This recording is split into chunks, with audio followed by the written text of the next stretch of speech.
வணக்கம் நண்பர்களே. இன்றைக்கி நம்ம தேர்தலை பற்றி பேசுவோம். ரத்தன் யூ கேல்கர் அப்படின்ட்டு ஒரு தலைமை தேர்தல் அதிகாரி, கேரளத்தை சார்ந்த தலைமை தேர்தல் அதிகாரி, அந்த ஆள் பேரே தூக்கிட்டானுங்க. இது எங்கே போய் சொல்கிறது? அதாவது அவர் 2002 கேரளாவில் இல்லையாமா, அவர் பெங்களூரில் இருந்தாராமா 2002. அஃப்கோர்ஸ் யங் ஆஃபீஸர்னு நினைக்கிறேன். படிச்சுட்டு இருப்பார், ஏதோ பண்ணிகிட்ருப்பார். அதாவது எந்த அளவுக்கு அறிவுகட்டத்தனமாக இந்த கியானேஷ்குமார் என்ற ஆன்டி நேஷ்னல் எலமெண்ட் இந்த எஸ்ஐஆர் பணிகளை செய்து கொண்டு இருக்கிறார் என்பதுக்கு மறுபடியும் ஒரு சான்றாக நான் மறுபடியும் சொல்கிறேன். எஸ்ஐஆர் பண்ண வேண்டிய அவசியம்தான். ஸ்பெஷல் இன்டென்சிவ் ரிவிஷன் பண்ண வேண்டிய கட்டாயம் இருக்கிறது, அவசியம் இருக்கிறது. யாருமே எனக்கு அதில் மாற்றுக்கருத்தே கிடையாது. நிச்சயமாக செய்ய வேண்டும். நான் அதில் எனக்கு மாற்றுக்கருத்து கிடையாது.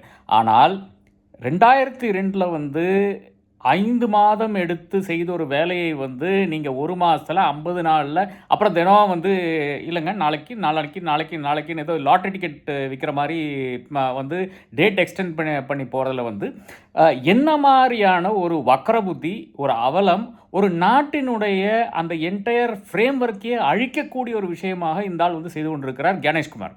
அதற்கு இருக்கின்ற அத்தனை தேர்தல் அதிகாரிகளும் ஒத்துழைக்க கொண்டிருக்கிறார்கள்.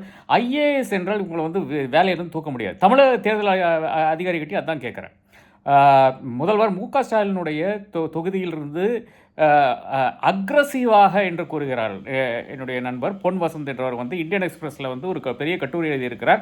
அதில் மிக தெளிவாக வேணுமென்றே பல பேர்களை தேவையில்லாமல் நீக்கிறதாக அவர் ஒரு குற்றச்சாட்டு வைக்கிறார். குற்றச்சாட்டு மட்டும் கிடையாது, டேட்டாவோட ஒரு விஷயத்தை இந்தியன் எக்ஸ்பிரஸில் நியூ இந்தியன் எக்ஸ்பிரஸில் முந்தானத்தை அவர் பதிவிட்டிருக்கிறார். மிக தெளிவாக அவர் என்ன செய்கிறான்னு பார்த்தீங்கன்னா, இப்போ சர்ச்சபிள் டேட்டாபேஸ் கிடையாது, அது சர்ச்சபிள் அந்த இது நீக்கிட்டாங்க.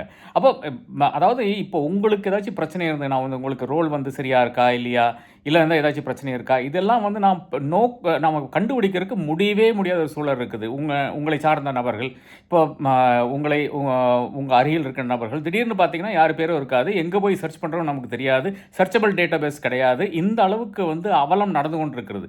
என்னுடைய நண்பர் ஒருத்தர் இங்கே ராயப்பட்டால் இருக்கின்ற ஒரு நபர், அவருடைய வாக்கு அவர் பிறந்ததுலேருந்து இங்கே தான் இருக்கிறது. அவர்கிட்ட எஸ்ஐஆர்லாம் சொன்னாங்க, எல்லாம் அவர் பண்ணிட்டார். ஆனால் அவர் அவருடைய மனைவி தொடர்ந்து இங்கே தான் வாக்களிச்சிருக்காங்க. ராயப்பட்டால் இருக்கிற ஒரு பூத்தில் தான் இந்த வாட்டி பேரை நீக்கி விட்டானுங்க. அப்போ இந்த மாதிரி 1-2 கேஸுகள் கிடையாது, ஆயிரக்கணக்கான லட்சக்கணக்கான கேஸுகள் தமிழகம் எம்பாடும் இருக்கிறது.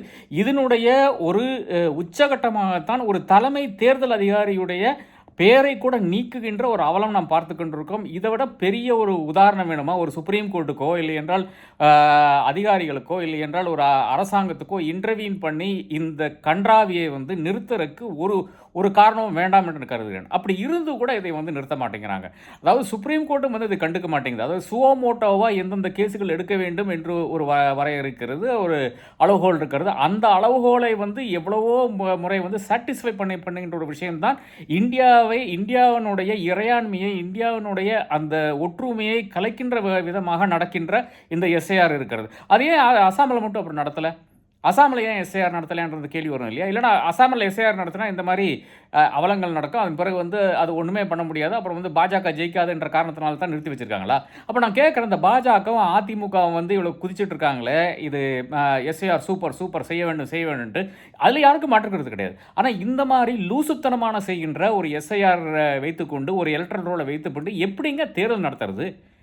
இது இது இது இது எல்லா அரசியல் கட்சிகளுக்கும் தெரியும். அதிமுக சுய லாபத்துக்கு, அதிமுக இல்லை, அதிமுகனுடைய தலைவர்கள் நான் ஏதாச்சும் பேசினா சிபிஐ வீட்டில் வந்துருமா, ஐடி வீட்டில் வந்துருமா, இடி வீட்டுக்கு வந்துருமா, டிஆர்ஐ வீட்டுக்கு வந்துருமா, இந்த பயத்தால் தான் இப்போ எஸ்ஐஆரை சப்போர்ட் பண்ணி கொண்டிருக்கிறார்கள் என்றதான் உண்மை நிலையாக இருக்கிறது. பாஜக சார்ந்த நபர்கள் அவர்களுக்கு கிளியர் இன்ஸ்ட்ரக்ஷன் இருக்கிறது. அவர்கள் யாருமே அரசாங்கம் என்ன குறை செய்தாலும் இல்லை என்றால் பிரச்சனை செய்தாலும் ஒன்றுமே அவர்கள் பற்றி பேசக்கூடாது.